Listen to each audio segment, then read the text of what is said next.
Welcome to this instructional video on how to replace the Sieve beds in the Rhythm Healthcare P2 portable oxygen concentrator.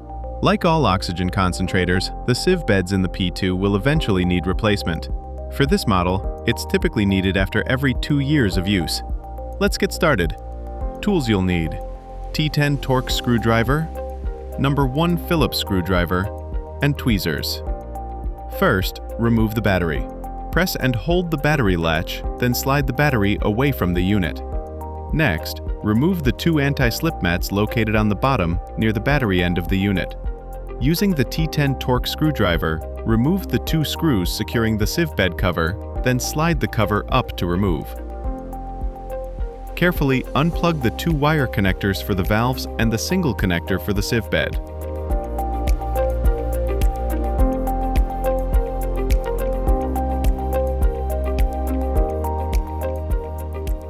Remove the 2 Phillips head screws that hold the valve assembly.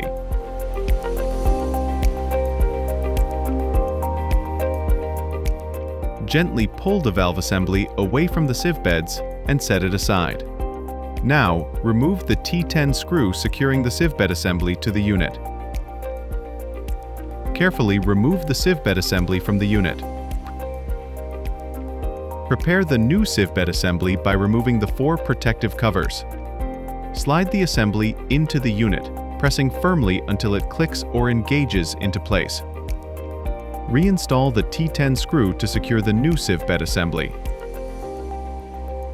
Reposition the valve assembly onto the Sieve beds and secure it using the 2 Phillips screws.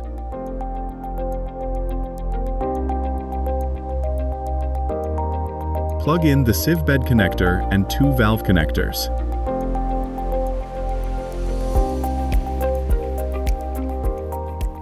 Slide the Sieve bed cover back onto the unit. Test the battery latch to ensure the spring mechanism moves smoothly and locks correctly. This is a critical step to confirm proper installation of the Sieve bed and cover. Secure the cover using the 2 T10 screws. Reinstall the 2 anti-slip mats. Finally, reinstall the battery, making sure it securely latches into place. Thank you for viewing.